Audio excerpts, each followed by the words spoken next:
Bienvenidos a una edición más de Voz Ciudadana. Los saluda Raquel Salazar.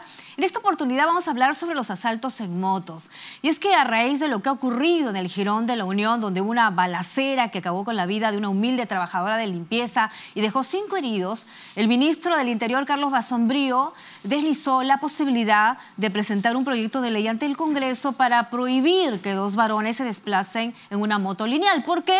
Porque dice que los delincuentes, una gran cantidad de delincuentes, utilizan estas unidades, estos vehículos para cometer los asaltos, sus fechorías, el sicariato.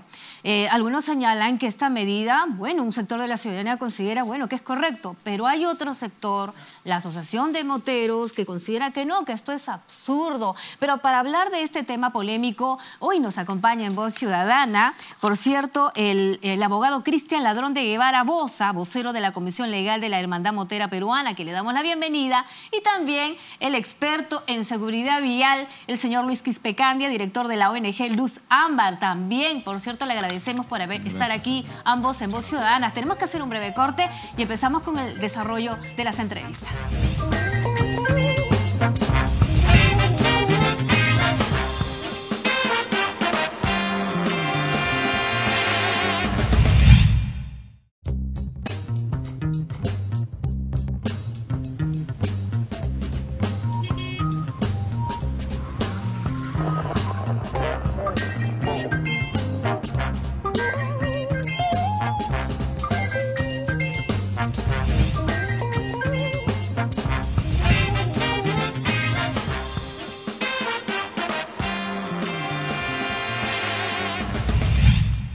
En Voz Ciudadana y, por cierto, nuevamente le damos la bienvenida a nuestros invitados. Y es que vamos a hablar sobre los asaltos, específicamente porque se dice que la delincuencia no discrimina y uno de los elementos más usados o una de las formas de robo que se han convertido en el pan de cada día es el que se realiza con motos lineales. Es más, hay algunos datos, algunas cifras que se han dado a conocer de que por lo menos en el 2015, que en el 59% de asesinatos por encargo y asaltos se usaron motocicletas.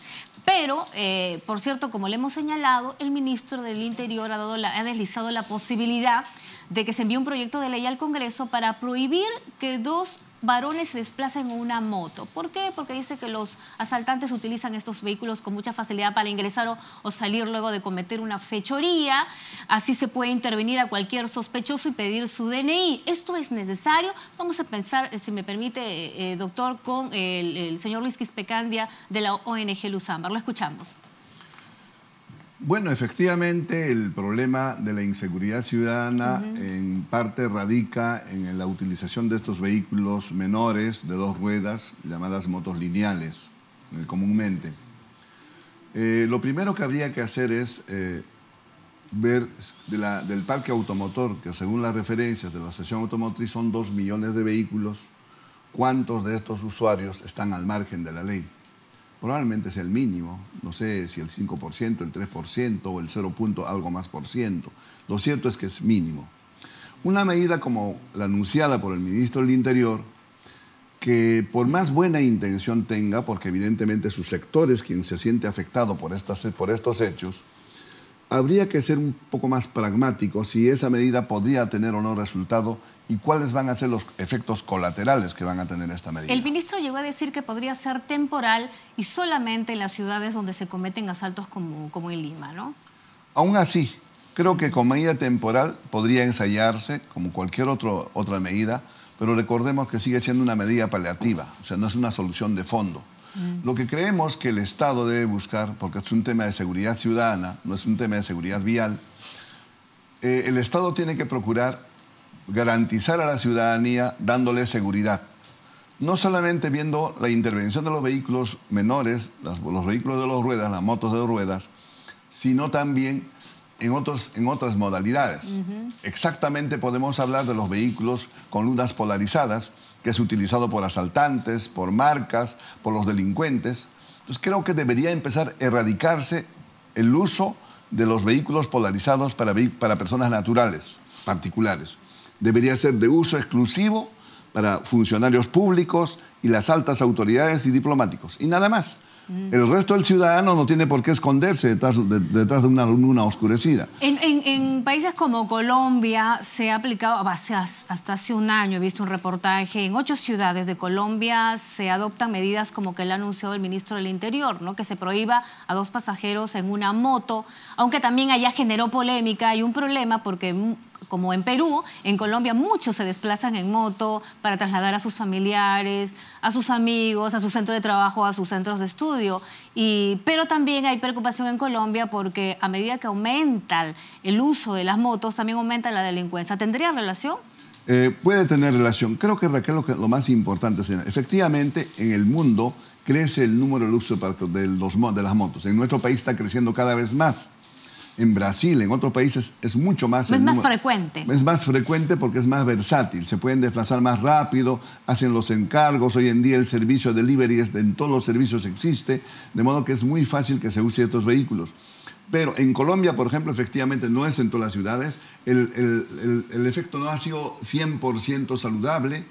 En España se usan chalecos, pero como medida de seguridad vial, es decir, usan chalecos de diferentes colores de acuerdo al servicio que prestan, los motos particulares o vehículos de cualquier actividad, pero con cinta reflectiva, que es por la seguridad del mismo motociclista. Creo que el tema de fondo está del responsable de la seguridad en nuestro país, y en este caso, la Policía Nacional.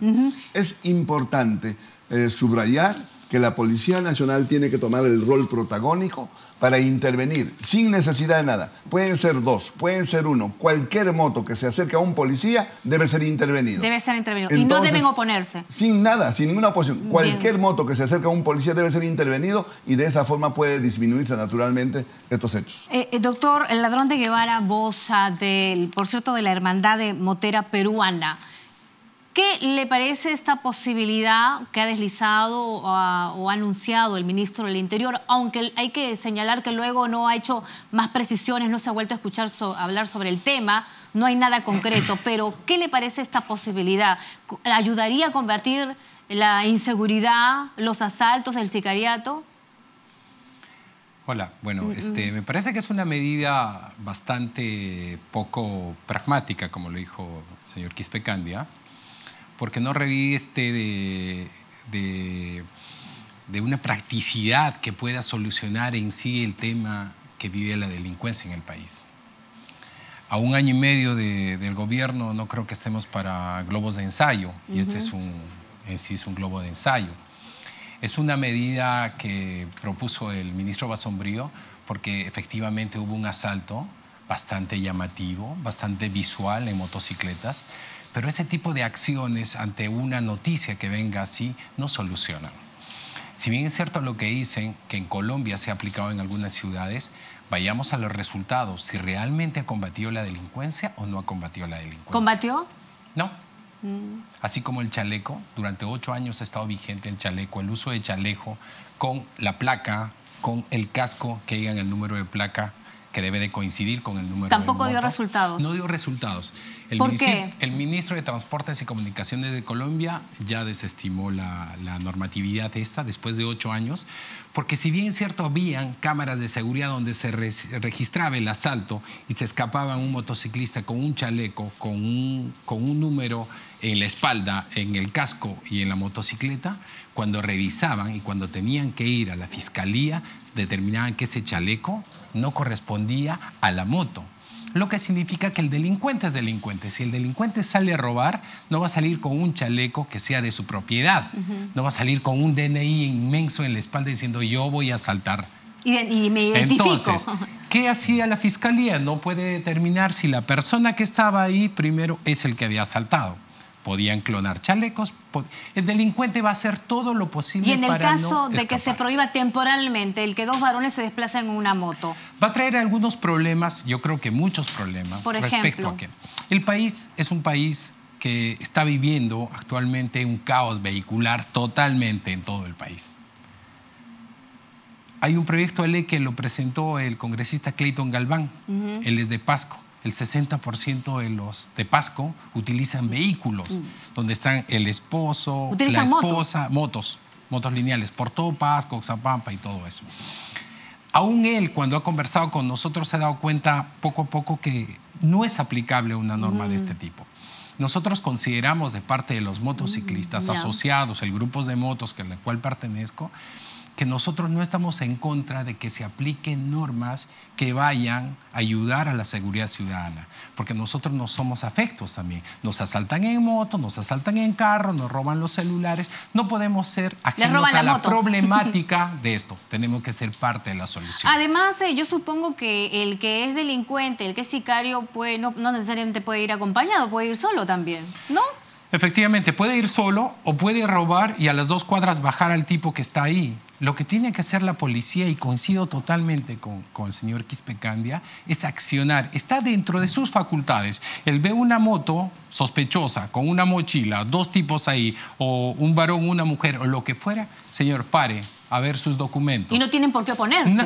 Nosotros no nos oponemos porque está dentro de las facultades de la policía. Este es un tema de seguridad, no es un tema vial. Los moteros no se sienten intocables, para nada. Seguramente nos fastidiará que a cada rato nos estén parando. No importa, si eso va a ayudar realmente a que se baje, por supuesto que sí. Miren, el ex general Pérez Rocha dijo que son 120.000 efectivos policiales en todo el país. Solamente 35.000 están patrullando las calles, lo que significa que más de 85.000 hacen labores administrativas. Hace poco menos de 15 horas ha tuiteado el ministro Basombrío de que van a salir 6.000 nuevos efectivos a las calles. Perfecto, que ellos empiecen a parar a las motocicletas. Varón, mujer, 2, 3, lo que sea, paren a las motocicletas. Señor, su licencia de conducir, su SOAT, su registro. Entonces, si no está, bueno, depósito, las sanciones respectivas. ¿Cuántos motociclistas habrán en el país? El señor Arteano dio un número que a veces podría parecernos excesivo, pero es que se está funcionando de esa forma. Pero también es de más de 2 millones de motocicletas circulando en el país. 2 millones. 2 millones de motocicletas circulando en el país. 40% se desplazan en Lima. En Lima provincias. Eso es un montón de motociclistas en el país. ¿Y cómo deberían ser estas intervenciones, señor Quispecandia? ¿Cómo deben ser las intervenciones a estos motociclistas? La policía, por su propia formación, conoce cómo intervenir. De modo que lo que tiene que hacer es detener al vehículo. Recordemos que todos los ciudadanos estamos en la obligación de identificarnos ante la autoridad policial. Nadie, ninguno, incluso las propias autoridades. Pues yo soy juez, muy bien señor, identifíquese. Y tiene que hacerlo ante la policía. Yo soy congresista, bien señor, identifíquese. Yo soy policía. Es la obligación de todo ciudadano identificarse ante el policía. Además, usted me hablaba de las características que tiene la placa de una motocicleta. Eso es importante. Entonces, aquí vamos ya por eso que el policía tiene que estar primero proactivo, decidido a cumplir con su trabajo y con su vocación. No estar pensando en las musarañas en las esquinas, sentado cómodamente en un patrullero, conversando con el compañero, con el colega de 1000 cosas, sino atento a lo que ocurre a su alrededor. Esa es la función policial. El policía tiene que estar alerta a lo que ocurre a su alrededor. Importante. ¿Qué más? Tiene que tener conocimiento. Hoy en día tenemos un reglamento de placas que son diferentes las placas y el policía tiene que estar preparado. ¿Ya? Le contaba una experiencia propia. Nosotros íbamos en el auto y vimos que delante del auto de nosotros apareció una moto lineal, vamos a llamarlo así comúnmente, como se llama, un vehículo de 2 ruedas, y tenía una placa azul con franja amarilla en la parte superior. Yo estaba circulando por Corpac. ¿Ya? Pasó delante un policía que estaba en la esquina, el policía no se percató. Pasamos cerca del Ministerio de Interior, pasamos 2 puntos donde había policías. Ninguno de los 3 grupos se percataron que estaba pasando un policía, una moto con placa azul y con franja amarilla. ¿Por qué pongo la franja amarilla? Porque esa placa corresponde a una mototaxi, a un vehículo de transporte público de vehículo menor, mototaxi. Entonces, ahí había una infracción. Ese conductor evidentemente tenía que ser un delincuente. ¿Cómo es que está circulando con una placa que no le corresponde? Y no lo intervinieron. No lo intervinieron. Entonces, eso, por ejemplo, es una muestra clara cómo la policía está pensando en las musarañas y no pensando en su responsabilidad en las horas que tiene de servicio y prestar el servicio que corresponde. Y con esto, perdón, Raquel, no deberíamos afectar a la policía, a policías que hay honestos, buenos, dedicados. No podemos generalizar, claro. No podemos generalizar. Pero lamentablemente hay un gran número de policías que están de repente por el sueldo, pero no por su vocación. Usted señala que deberían los motociclistas haber un registro, empadronarlos? ¿Qué es lo que sugieren ustedes? Raquel, como te decía, nosotros los motociclistas, agrupados o no agrupados, y esa es una voz de muchas agrupaciones. Por ejemplo, Hermandad Motera tiene más de 40 clubes de motos asociados y hay otras agrupaciones donde también hay clubes asociados. No nos oponemos para nada a medidas que ayuden a solucionar el tema de la delincuencia.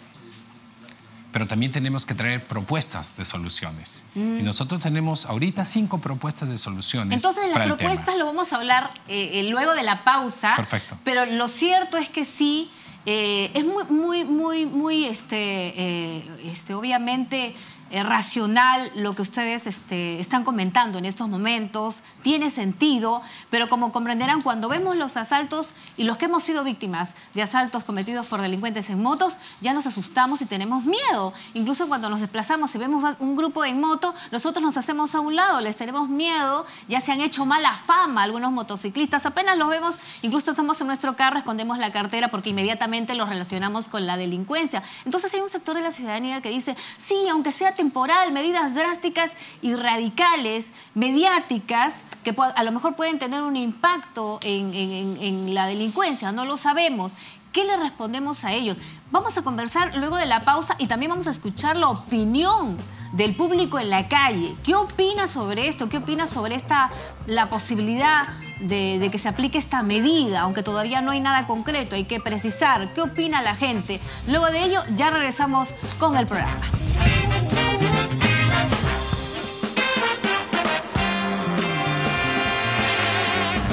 A mí me pasó hace poco, estaba yo con mi celular y vino una moto y me lo arranchó, entonces yo sí estoy de acuerdo con eso. Que se deberían aplicar medidas, fiscalizar a estos motorizados. Claro. Sí, a mí sí me da miedo porque ya me ha pasado hace una semana que estaba yo con el celular así y me robaron.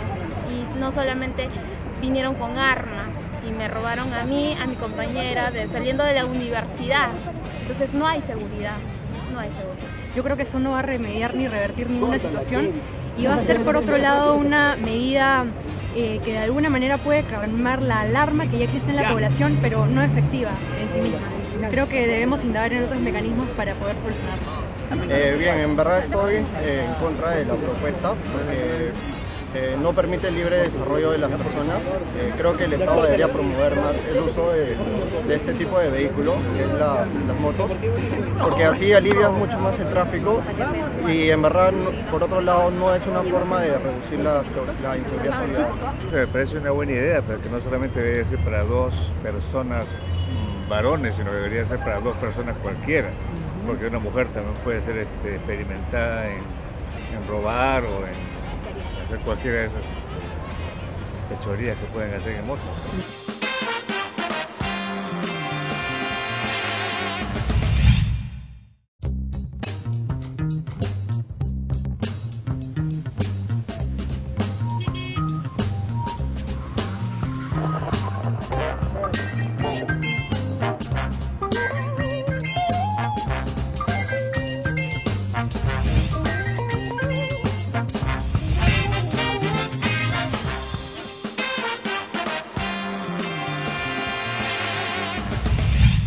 Seguimos nosotros en Voz Ciudadana y por lo que han podido escuchar hay diversas opiniones, pero la mayoría está a favor de medidas drásticas, ¿no? Porque como le comentábamos antes de la pausa,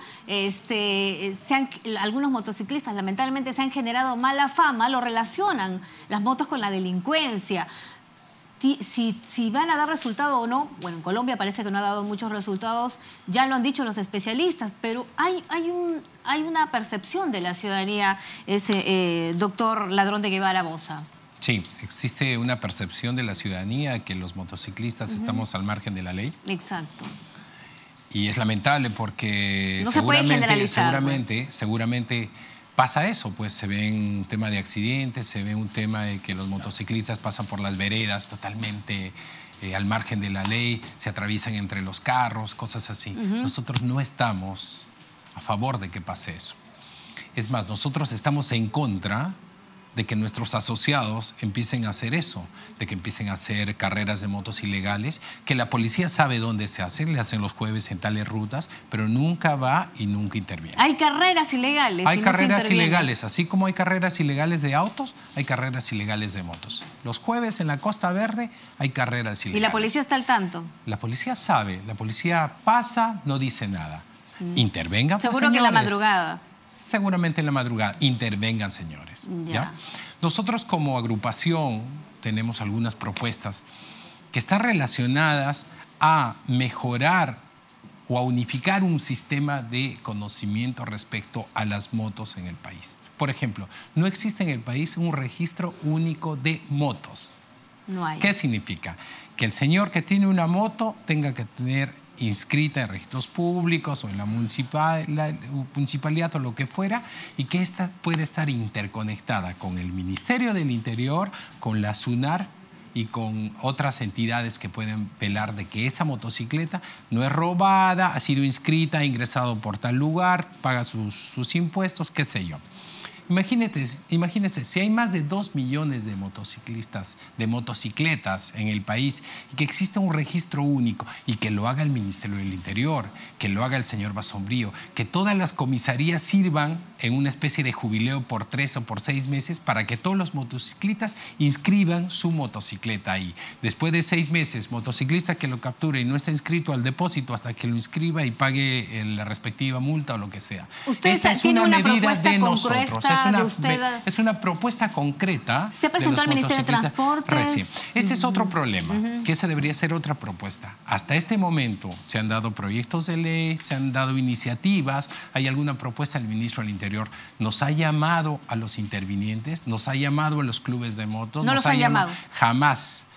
Tuvimos una reunión hace poco de menos de 3 semanas con el congresista Becerril, con el ex congresista Juan Díaz Dios y con el congresista Clayton Galván, para hacer una mesa de trabajo. Ellos expusieron su propuesta de no circulación de 2 motos. Pero les consultaron, claro. No nos consultaron, los invitamos y asistieron, pero todavía hasta ahora la mesa de trabajo que se tenía que hacer no se ha dado. Pero ellos son parte pequeñísima de lo que debería de ser. El Ministerio del Interior debería de llamar a Luzambar, agrupaciones de motos, a la APP con D'Arteano en la cabeza y decirles, estas son las propuestas, ¿cuáles son las propuestas de ustedes para solucionar este problema? Le digo otra propuesta, las placas, los registros deberían de ser más grandes. Los vehículos de las motos deberían de tener, aun cuando eso podría afectar a nosotros, registros más grandes y visibles. La norma te diga que esté en la parte de atrás visiblemente. En la parte de atrás puede estar debajo de la llanta, puede estar en una forma doblada o lo que fuese. Tercero, los cascos. Deben de tener la seguridad que es un DOT, es un registro de que un casco es un casco de que si te pasa un accidente no se va a romper. Hay registros o códigos en casco, pero que permitan la visibilidad del que está manejando.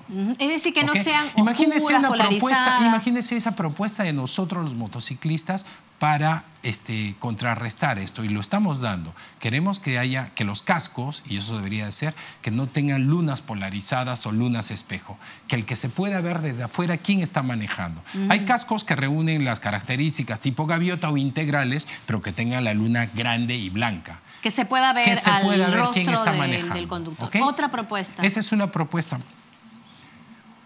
Una red única, un registro único de motos, cascos con una visibilidad que se pueda dar, y eso justamente lo conversé hace poco con el congresista del Castillo, y me dijo, porque él era el de la propuesta de que no deben de usar cascos integrales, me dijo, un casco que se pueda ver me parece magnífico. Las placas con mayores dimensiones, más grandes. Y de repente como una propuesta, y es que no es una propuesta, es parte del accionar de la misma policía que debería de hacer, intervenir a todas las motos que vean con 2 personas, 1 persona o 3 personas. Nosotros no nos oponemos a que nos paren y nos pidan la licencia, el SOAT. Raquel, pagamos un SOA que vale entre 500 y 700 soles. 700 soles. Más que un auto, ¿no? 5 veces más que cualquier auto. Y es obviamente por y pasan revisión técnica. Cada 3 años, o sea, después la moto si es nueva, igual que un vehículo, 3 años debería de pasar o debe de pasar. Son 4, van 4. Una última propuesta. El que podamos trabajar, digamos, unificado, mesas de trabajo que nos puedan llamar, nosotros prestos a asistir a las mesas Señor de trabajo. Quispe Cambia, ¿qué le parecen estas propuestas de la Asociación de Motociclistas? Muy interesante, Raquel, y yo quisiera completar a sus propuestas con algunas más que me parece que podría redondear la idea. En relación a la inscripción de motos, nosotros no lo hemos pedido ahora, lo hemos pedido muchas veces. Incluso el ministro anterior del Interior se lo planteamos y lamentablemente no llegamos a nada porque finalmente dejó el cargo. Lo decía en la conversación fuera de cámaras, de que en nuestro país el vehículo cuando llega a Lima o al Perú se inmatricula, paga 3 años de impuesto y no sabemos más de él. Ya. Ocurre con las motos y con los vehículos livianos y mayores. La propia SUNARP no sabe cuántos vehículos existen realmente circulando en el país. No existe, solamente se inmatricula. ¿Qué debe hacer el Estado? Obligar lo que acaba de decir, pero no solamente para motos, sino para todos los vehículos, que debe reportarse anualmente. El propietario debe reportar dónde está su vehículo, en qué departamento, y debe reportarlo separado por placas. ¿Ya? Esto lo conversamos incluso en Indecopia, en una conversación hace un par de meses. Separado los 12 meses del año por placas. Y los últimos meses, cumplidos los 9 dígitos, los otros meses para los rezagados. Cada mes de enero debe reportarse el vehículo que termina en la letra 0. Todo vehículo debe reportarse dónde está. Y pagar. No, claro, no un impuesto propiamente, pero por, qué sé yo, 10 soles, 20 soles, que eso va a ir a las arcas del Estado y que puede tener un fin específico, de repente, para semaforizar la ciudad, etc. Entonces, tenemos una cifra real. ¿Cuántos vehículos hay? ¿Dónde están? ¿Y quién lo tiene? Además, usted hablaba de que, por ejemplo, muchos motociclistas cometen infracciones, pero no pasa nada. Otro aspecto que también guarda relación con lo que acaba de decir. Las placas. Las placas tienen que ser no solamente una, sino 2 placas visibles grandes, como del vehículo liviano. Eso es importante. Una medida que sí se puede dar inmediatamente. Ya. ¿Qué más? Las infracciones que cometen los conductores, primero tienen una licencia distinta, de la clase B. Estas licencias no las entrega el Ministerio de Transportes, sino las municipalidades. Y evidentemente, y es Vox Populi, que estas licencias se compran a delivery. No pasan ningún examen y las venden. Es una mafia inmensa. Es una mafia enorme. Enorme. Totalmente. Y lo sabe la policía. En todo el país. Lo sabe la policía, lo sabe, pero la policía finalmente fiscaliza, encuentra un documento emitido por la municipalidad. Entonces, tendría que retener todas y enviarlas para que hagan el peritaje. Pero son documentos que salen, lamentablemente, las propias autoridades están involucradas en esto, ¿no? Las competentes en este sentido, la licencia de conducir. ¿Qué más? Las infracciones que cometen los motociclistas no se reportan en tiempo real al ministerio como corresponde, y es a los vehículos livianos y mayores. Es decir, pueden acumular 1000 puntos y no pasa absolutamente nada. Eso. Cuando el reglamento dice que acumulados 100 puntos deberían ser suspendidos 6 meses, la segunda vez por 1 año y la tercera vez cancelación definitiva de la licencia de conducir. No existe. No existe. O sea, tienen esa, digamos, ventaja, entre comillas, los motociclistas, porque no están sujetos claramente a la norma. Hay que perfeccionar. Esos hechos, por ejemplo, son perfectamente perfectibles. No, las normas son perfectibles de parte con la intervención del Ministerio Interior. Ahora, ¿por qué se oponían ustedes a lo del chaleco y a lo de los cascos, como lo se había planteado en el 2015? Es un tema de derechos constitucional, del uso de la ropa que tú veas, del lugar donde tú puedas transitar. Es un tema que no es una propuesta nueva, o sea, es un proyecto de ley que lo sacó el congresista José Luna en su momento, que el mismo Ministerio de Transportes... Pero quedó sin efecto, creo, ¿no? Quedó sin efecto porque no funcionó, así como no funcionó acá, porque era un globo de ensayo, una copia, una norma, que en su momento en Colombia probablemente ha podido funcionar. Claro. Estaba viviendo en Colombia un momento bastante álgido, no como el que estamos viviendo acá. Pero al final lo que le decía, el delincuente es delincuente. Va a utilizar para robar un chaleco que no le corresponda, un casco con un número que no le corresponda. Y hasta inclusive la moto no le corresponde. Entonces, cuando vaya al juzgado y cuando el fiscal determine, a ver, estas son las pruebas, el juez va a decir, no corresponde a la persona. Ahora, lo cierto es que mucha gente también dice, bueno, algunos motociclistas hacen lo que quieren, pasan por la vía de evitamiento, por la vía expresa. No deberían de pasar. Por la vía expresa no deben pasar. No ¿Por la deberían vía de de pasar. evitamiento tampoco? Bueno, lo que hay que señalar claramente, en eso no hemos tenido controversia con las empresas o con las entidades que representan a los motociclistas. La vía expresa, cuando se inaugura en el año 66, ya expresamente prohibía la circulación de motos. O sea, esto no es nuevo. Hace más de 40 años que está prohibido circular por ahí. Cuando la municipalidad emite una ordenanza y establece vías expresas, incluye la vía de evitamiento, el circuito de playas, incluso la avenida Alfonso Ugarte, Paseo Colón, son vías expresas en la ordenanza. Lo que nosotros hemos señalado, mientras la ordenanza esté en vigor, la obligación es cumplirla. Ahora, es como decir, está la ley pero no la cumplo porque no sirve. No es así. En nuestro país las leyes están dadas, sean perfectas o no. ¿Por qué los motociclistas todavía pasan por la vía de evitamiento? Primero, o sea, a ver, vamos por partes. Lo que dice es completamente cierto. La vía expresa, el zanjón, prohibido. Estamos totalmente de acuerdo con que no deberíamos de pasar. Hay una clasificación, y el experto lo va a decir mejor forma, hay una clasificación con cuáles son las vías expresas. Para que tenga la categoría o requisito de una vía expresa tiene que tener algunas condiciones. Pasos a nivel, que no haya ciclovías al lado, que no exista pasos como paradas de metro o paradas de autobuses. La Costa Verde, hay ciclovías, hay paradas de buses. El mismo Metropolitano en época de verano hace 2 o 3 paradas de buses. Pasan por... Entonces no es meramente con los requisitos una vía expresa. La vía de evitamiento es parte de la Panamericana, es parte de la red vial nacional del Ministerio de Transportes y Comunicaciones. Aun cuando esta ordenanza, la 341, está vigente, ha sacado un informe técnico el Ministerio de Transportes y Comunicaciones, donde, llamémosle entre comillas, le ha dicho... Un momento, Municipalidad Provincial de Lima. Esta es una vía, una red nacional, y las sanciones o la administración, aun cuando la tienes tú, nosotros vemos la fiscalización. Entonces, no te pueden aplicar una papeleta en algo que no tienen administración. Bien, bueno, lo cierto es de que, bueno, ahí está eso, ahí está el debate.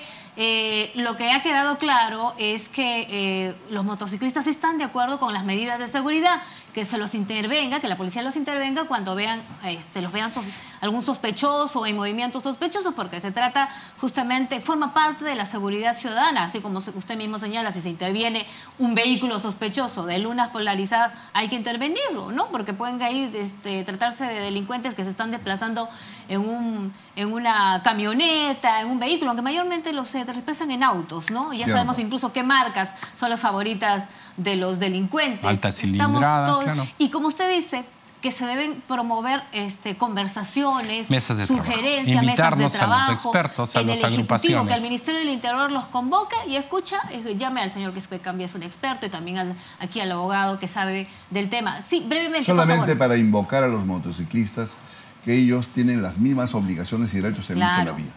Lamentablemente, por el número creciente que hay de estos vehículos, están haciendo mal uso de la vía. Lo hacen entre los vehículos, se suben a la vereda, están generando accidentes de tránsito. En la vía de evitamiento justamente ha aumentado el número de accidentes de tránsito protagonizados por motociclistas. Por motociclistas. Y esa ha sido la razón por lo que, digamos, en alguna medida la municipalidad dijo que hay que hacer vigente esta ordenanza. Definitivamente aumentan, perdonad, para terminar, aumenta el número de accidentes de tránsito porque aumenta el número de motos en el país. Claro. La OMS ha dicho que está de acuerdo con aquellos vehículos que tengan menos motor y menos emisión. Claro. Las motocicletas sirven en países como Europa o Latinoamérica, sirven para acelerar tiempos, disminuir emisión. Pero entonces, hay que cumplir con la seguridad vial. Muchísimas gracias. Muchas gracias. Muchas gracias al doctor Cristian Ladrón de Guevara Bosa, vocero de la Comisión Legal de la Hermandad Motera Peruana, y también al señor Luis Quispe Candia de la ONG Luz Ámbar. Muchísimas gracias a ambos. Y con ustedes será hasta la próxima edición de Voz Ciudadana.